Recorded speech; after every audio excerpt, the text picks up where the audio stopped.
right before your eyes. South Florida is shifting, the tides start to turn. If you don't know the math, you're gonna get burned. Yeah, this is the Miami Condo Exchange. Welcome to the Miami Condo Exchange, where we break down the price, the scope and the range. With Peter Zaliuski, keeping it real, digging deep in the dirt of every single deal. From the buy-side pressure to the sell-side heat, the only podcast you need on the Miami street. Hey.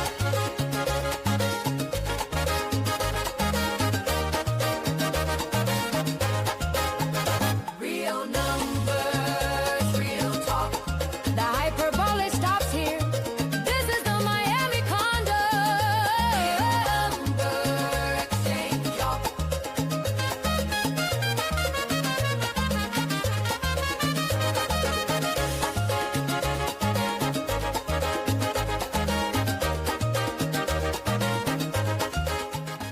Happy Tuesday, Miami. This is the Miami Condo Exchange. A statistical look at what's going on in the Tri-County, South Florida condo market. That's Miami-Dade, Broward, Palm Beach County.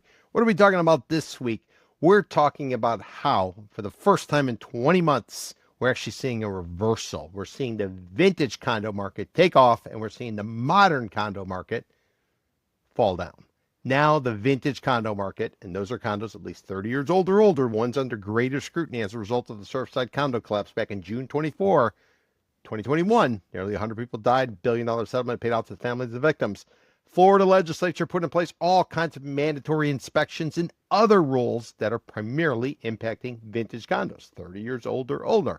For the longest time, we were told that the modern condo, those condos that are up to 29 years old, they were going to outperform what was going on the vintage side. However, first time in 20 months, it has flipped. Now the vintage condo market is stronger than what you're finding in the modern condo market. And as part of that, we're actually seeing prices on vintage condos go up. At the same time, we're seeing sellers of modern condos have to reduce their price. So is this going to be a long-term trend? Is this the future? Or is this simply an anomaly as we sit here in late August during the 2026 summer buying season, which goes from May through October and leads us into the winter buying season, which will go from November through April. I'm Peter Zaliski, condo consultant, expert witness, founder of the Miami Condo Investment Club. I go live weekdays at 4 o'clock. We're always talking condos. On Tuesday, we have the Miami Condo Exchange. What is the concept of the Miami Condo Exchange? Well, we look at the condo market as if it's a large trading pit for condos. Back in the day, before we had the Robinhood app, the Charles Schwab, interactive brokers, all those apps you get on your phone, today you're able to buy stock, you can buy bonds, you can buy crypto. Back in the day, you had to go through a broker. You'd make a call to your broker. Broker would then place your order. Broker would then call down to the floor. Somebody on the floor would answer the phone. They'd write up an order. They'd give it to a runner. Runner would take it to a trading pit, a trading floor, and that's how you were put into a deal or taken out of a deal. When I look at the condo market in Tri-County, South Florida, that's what I see, a large condo trading pit. So when you're looking at the condo market here, South Florida does condos, much like Silicon Valley does technology. We are sort of ahead of the curve. A lot of the things that we deal with down here in South Florida, they have repercussions. They impact other markets. For instance, a lot of the regulations we put in place in Florida as a result of Surfside, they're now being adopted nationwide, whether it be Hawaii, it'd be Connecticut, it'd be anywhere else. Take a look at Fannie Mae. Fannie Mae, as of October the 3rd, they eliminated something called a limited review, which has to do with a condo mortgage application. It was a fast track, effectively, to go ahead and approve a condo mortgage application in a particular building. It was effectively the Lexus lanes on I-95 when you're going from downtown Miami up to Broward County at 4 o'clock on a weekday. You could get in the Lexus lane, you could cruise by. And if you didn't want to spend the money and go that way, you'd be stuck in bumper-to-bumper traffic. Well, now that Fannie Mae's eliminated the limited review, that's effectively what we're all dealing with. So if anything, Fannie Mae has adopted the Florida way of doing business, and now they're taking it out nationwide in terms of all the mortgages they're going to buy from lenders who originate the deals. So these are things to keep in mind. Florida is pretty much how it drives the market. When you look at how the Florida market is driven, it's all coming out of South Florida. We got 13,000 condo associations, 760 760,000 units, 760,000 units out of about 1.3 million units throughout the entire state of Florida. So as it goes in South Florida is pretty much how it goes throughout the rest of the state. And then ultimately we would make the argument how it goes in the United States. So, and because of that, and because of what was going on in the marketplace back in January the 1st of 2025, we launched what we call the Florida Condo Association Financial Cliff. That's related to, well, I should say the index, which is related to the cliff. What's the cliff? Cliff is something we identified in June of 2024. It's a situation where you're owning a condo, you're living in a condo, and lo and behold, costs around you are increasing. Affordability. This is even before current presidential administration take a number of steps that drove gas prices north of $4 a gallon, but that's a different story. Affordability was going to be a big issue for the Florida Condo Association Financial Cliff. Why? Because all of the added costs associated with repairing and understanding what came out of the Surfside condo collapse, where everybody died, nearly 100 people died, and the insurance companies had to pay out money, $1 billion to the families of the victims. So all kind of mandatory studies were put in place. Transparency was the key element of how it all came about. And because of that, we said it was probably going to be a period of time where you had to do some heavy lifting, have to repair these buildings and make sure everybody was going to be safe. Keep in mind, Champlain Towers, when it went down, it was 40 years old or so. The mandatory inspections now, they're required on condo buildings when they hit the 10-year mark. In fact, every 10 years, they have to do something called a structural integrity reserve study. Call it an eyeball test. At year 30, you got to do something called a milestone inspection. When you do that milestone inspection, that's really a roll up the sleeves types of analysis. That's it's done by a licensed architect, licensed engineer. That's where a lot of the issues are identified. That's where the shelf life, if you will, of all of the critical elements are estimated by the experts. Once all the evaluations are done, the results are handed over to numbers people who apply a dollar amount to it. That dollar amount is then put into a report. They put a bow on it. They give it to the condo board. And now the condo board, as of 2026, they have to begin funding all the necessary work in order to ensure we do not have a repeat of Surfside, where we had the death, we had the insurance payout, we had all of the tragedy. And as a result of that, cost of condo living is going up. Added to that, you got maintenance fees. Maintenance fees are coming in at a real high rate, according to First Service Residential, and they're due to come out with another report probably next month. Basically, if you were in a high-rise building or mid-rise building, condo in Miami-Dade County, you're looking at $1.15 a square foot per month. Take a look at Broward or Palm Beach County, same size type of building, looking at about $1.02 a square foot per month. For what it's worth, insurance, by the way, represents up to 25% of your monthly maintenance fee. That's what it's going towards. And these are some of the issues that are kind of playing out. This is what's creating the challenge for longtime condo owners. As people start to go bad around them, they either can't pay or maybe they choose not to pay. Others then have to basically pick up the slack, or condo associations will effectively cut services. So this is where you get into this downward spiral. This is when you get in this potential doom loop. Remember, 4 deals trading in a project in a building is going to reset all the pricing. That's what I'm told by a commercial real estate appraiser. So when the prices were going up in 2021, 2022, 2023, when companies allowed you to work from home during the pandemic era, when Florida Governor Ron DeSantis said you don't need to wear a mask in Florida. We're not like the big bad blue states that are mandating masks. Florida, you don't need to. A lot of people piled in. What they did is they drove up pricing. They bid over and above what the asking prices were. They took down units at tremendous premiums. And as a result, some of them having buyer's remorse. Why? Because companies have called their employees back to the office. So everybody came down from Silicon Valley. Everybody came down from Wall Street. They thought this was going to be the forever condo. They were going to work from home. They all got called back. Because they got called back, now they're trying to rent the properties. As they try to rent the properties, what they're realizing is the rent will not cover the monthly costs, whether it be property taxes, whether it be maintenance fees, whether it be debt service. By the way, if you're taking a look at mortgage rates lately, coming in about north of 6.75%. Day before the United States launched an attack against Iran, 30-year fixed rate mortgage coming in at 5.99, just to give you context. Remember, interest rates go up, housing goes down. Interest rates come down, housing goes up. And that is the great dilemma that we're faced with at a time when the job market is weakening and inflation is running hot. Plus, we're all dealing with the affordability issues, some of it related to fuel costs, related to the Iran war. So that's our circumstance. That's our situation. And as a result, we're seeing a flip of the script.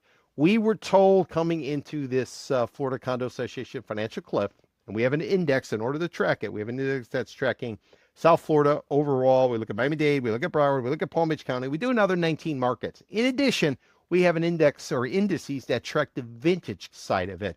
And what we're finding is people don't want modern condos. Well, maybe they want them, but they're not buying them. Why? They cost too much. If you go after a vintage condo, it's typically about 40% cheaper to pursue a vintage condo, 30 years old or older, than it is a modern condo. We were led to believe by sell side agents. We were led to believe by developers. People wanted new stuff. But you know what we're finding? That's not the case. They're going for the price. Also, too, there's some other benefits going in one of these vintage condos. Vintage condo, 30 years old or older. That means it came online in 1996 or before. As a result, better location. A lot more dirt to choose from 30 years ago than there is today. A lot of the new projects going up, they have inferior locations, or if they have great locations, they are a premium because some developer had to pay out individual unit owners to sell their units so that developer can knock it down and go vertical. And that ultimately is going to be a challenge. Another reason why people love these vintage condos, assuming they got the inspections done by the licensed architects, licensed engineers, and their condo association is funding the work to get done. Another reason they like these vintage condos, there's more square footage. If you are an end user, you want a vintage condo. Vintage condo is going to have 1,200 square foot on a one bed. It'll have 2,000 on a two bed.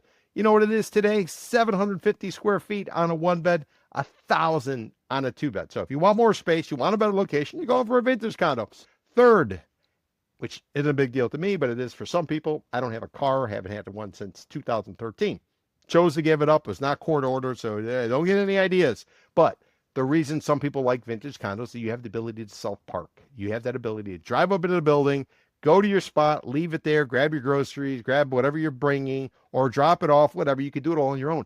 Today, a lot of these modern condos, especially the new ones, they're eliminating self-parking. They're offering a luxury in that you get to have it valeted. Well, valet might sound good on the surface, but when you drill down to it, it is a hassle. It's a pain. Why? You might be living in a building that has, 300-400 units. You're trying to go to work in the morning, going down, everybody else is there.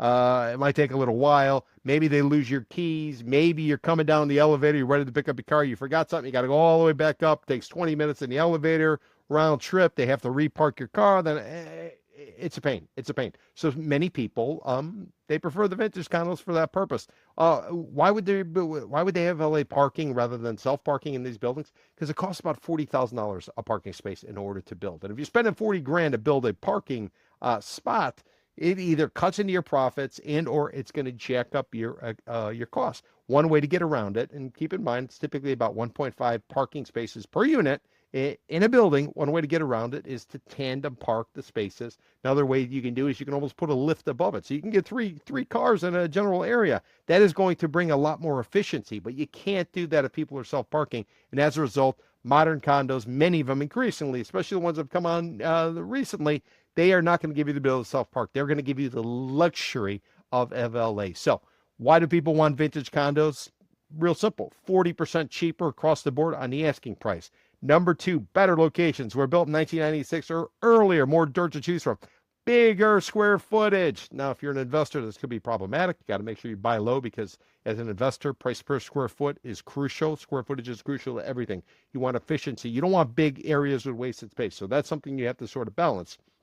The other reason is you get to self-park. So as a result, people are going for vintage condos, and the South Florida Condo Cliff Index is twisted, it's turned, and it's end up right now for the first time in 20 months since we've been tracking it, first time I should say since January. At the beginning of the launch of the index, vintage was actually slightly ahead of the overall marketplace. But now here we are 20 months later, and you're finding that vintage condos are much more popular, a stronger market. What are you going to find in the modern side? What does that mean for the modern condo? Well, if you're somebody who's got a condo that's 15 or 10 or 12 or, 22 years old, you might have some real challenges. Why? Because it's cheaper to go into vintage. You get more square footage. You got a better location. And ultimately, it's something that people would enjoy, especially if they want to self-park. But there's got to be a signed inspection report. So that's really the bifurcation we're seeing in the market. We're seeing the modern condos, which are up to 29 years old, they're starting to pull back. At the same time, vintage condos are becoming popular, and our indices are basically reflecting that. We're going to get into all of the details. We're going to walk you through it. Remember, I do these podcasts every Tuesday. We go live at 4 o'clock. We lay out what's going on in the condo market, and the real premise or the backbone of this particular podcast is relying on our index. What is the index? We look at the condo market as a trading pit, as mentioned. So if you're doing that, you kind of have an idea, have to have an idea what's going on in real time. Let's just compare that to Wall Street. So on Wall Street, if you're paying attention to unemployment data, that's going to tell you where you were in the past.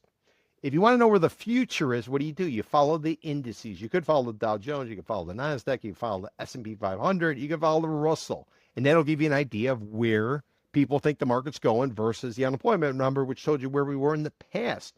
We would argue that closed sales data is the past.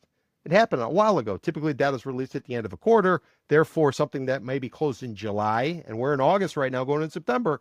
Well, this quarter's statistics, which is July, August, September, Q3 or third quarter, it's going to be released in October. What the heck good is it for you if they release data in October from something that closed in August or July? You would have missed the deal already. So we created a series of indices or an index, and we're tracking what's going on in the market so we can identify which market's hot, which market is soft or cold.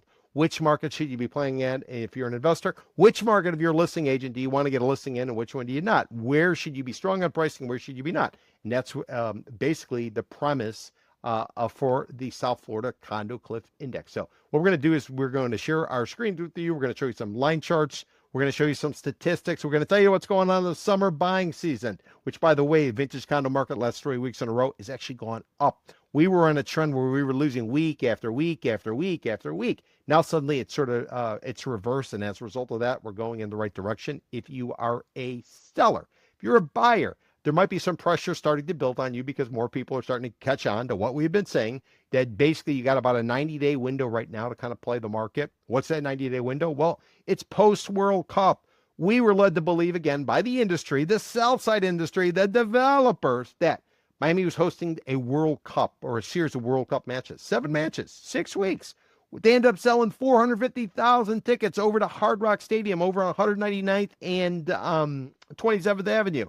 Everybody was coming to town. We had Norway, we had England, we had Argentina, we had Uruguay, Portugal, Colombia, France. Everybody was here. We were led to believe coming into the World Cup that this was going to be great for condo sales. Remember, we're in a buyer's market.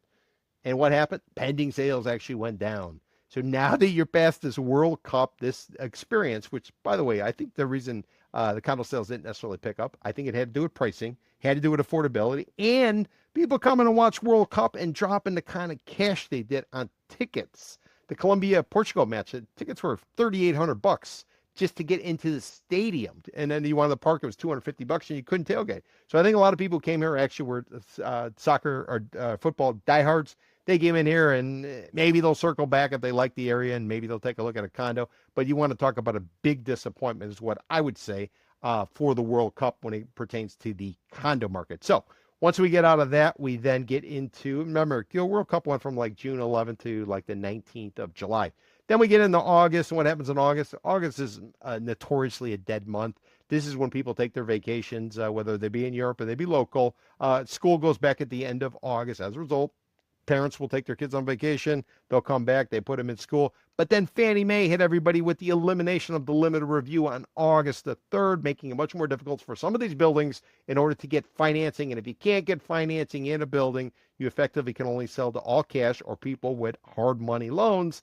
And if you're doing that, that means you have less of a pool of buyers. And those people venturing in and taking on risk, they're going to look for a cheaper price, which means you reduce pricing. Now, we get into September, typically annually or seasonally. What will happen, you get into September right after Labor Day. Labor Day's 2 Mondays from now. Right after Labor Day, what typically happens, you start to see the ramp up. And by the time we get to November, we get into the winter buying season, when you got the casual buyers start to come down here for the events, for the weather, for the carnival-like atmosphere. They come here for an event. They come here for vacation. They come here to go on a cruise. They fall in love with it. They get the bug. They want to buy a condo, start kicking the tires, looking around.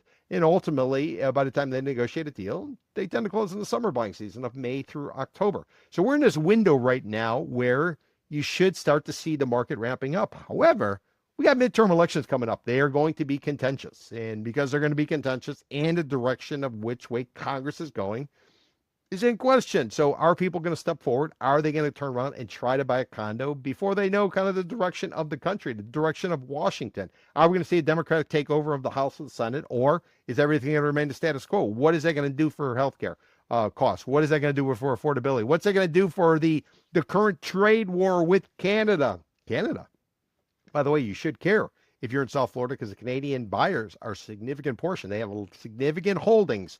Broward County, Miami-Dade County, and some extent Palm Beach County. They're pissed off. They're annoyed. They don't want to be the 51st state. They don't want to be basically browbeaten by President Trump. And as a result, last year, many of them stayed away. We'll see if they do this year. And if they're not coming and if they're selling, that's only going to add to our current situation in South Florida. I bring it up because I was listening to an interview right before I began this podcast with the premier of Ontario, who's getting into a little bit of a pissing match with President Trump about Canada and trade and this concept of renaming Lake Ontario from the Great Lakes to Lake America. So, who's to say where all this goes? But that's basically not sending great sentiment right now. If you're a condo seller, you're experiencing the cost of living in South Florida. You experience the cost of condo living because you got to deal with these special assessments. And by the way, everybody, our best guesstimate is if you get hit with a special assessment on a building that's at least 30 years old, you're probably looking at $25,000 per unit if that building's up to 4 stories. If that building is between 5 and 14 stories, we're calling it $65,000 special assessment. Building 15 stories or more, you're looking at $100,000 a unit. Ballpark figure, something to keep in mind. Typically, you get a year to pay. You don't pay, the condo association can foreclose on you. Remember, it's not just the lender who can foreclose on you. The condo association can foreclose for a non-payment, force you to sell your unit, take the proceeds from that to settle up the debt, and then you get back the rest if there's anything left, or if you have a loan, it goes to the loan. But check with your attorney about all of that. So these are some of the issues that are kind of playing out there, and these special assessments are critical, so many sellers want to exit. The problem is interest rates, mortgage rates, 6.75, February 27th, Friday, right before the attack of Iran, 5.99. Wall Street says you need a 5 handle minimum in order to jumpstart housing. Remember, interest rates go up, housing goes down. We were at 5.99. We were headed downward. Now we're headed towards 7. And what does 7 mean? That means a frozen market. How do I know that? Where does that term come? Home Depot. You know that company that sells off the supplies so you can go ahead and you can do rehab on your own. Used to be able to pick up a day laborer, but now all the ICE guys driving around with masks, grabbing them, throwing them in the back of vans and disappearing them. So I don't think you get day laborers there anymore.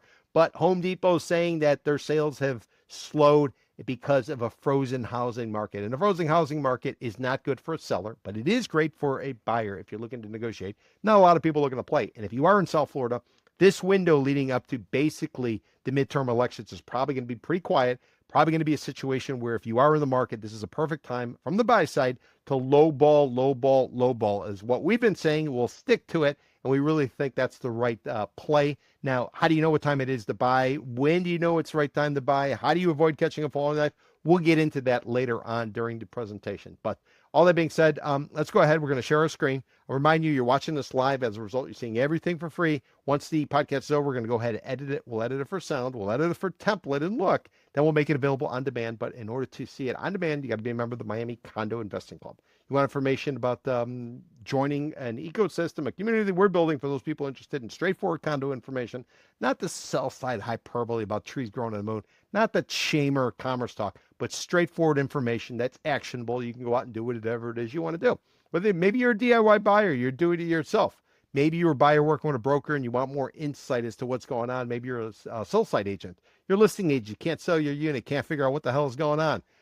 Think about joining the club, the Miami Condo Investing Club, miamicondo.club. Could be a regulator, join the club. Could be a lender, you're invited. Could be a gadfly, you're curious, join the club. Everybody's invited. We pull information, we collect the information, we share the information, we analyze the information, and we do not give you the rosy real estate industry approved, because we're unauthorized, real estate approved talking points. We're not getting that. We're giving you a straightforward type of information. So if that's of interest to you, think about joining the Miami Condo Investing Club, miamicondo.club. Now, let's go ahead. We'll share our screen. We're going to walk you through what's going on as we sit here on the 25th of August, 2026, near the end of this month, and what, in theory, could be one of the slowest periods for condo sellers in quite some time. And if you're on the buy side, this is a perfect time to get off the couch and start lowballing. Don't worry about disrespecting a sell-side agent. They had no respect for you when the FOMO was going and the market was on the way. Now you get to return the karma. Return the karma and lowball. Do not come on in at asking price what I would suggest to you is go back to 2019, look at those prices before the pandemic run up. Use that as sort of your baseline to figure out what the real pricing should be. But there's other ways to do it, and we'll walk you through it. So let's go ahead and we're going to share our screen. First thing we'll start off with is basically going to be our we're going to start off with a chart showing you what's happened this summer. Let me pull that up there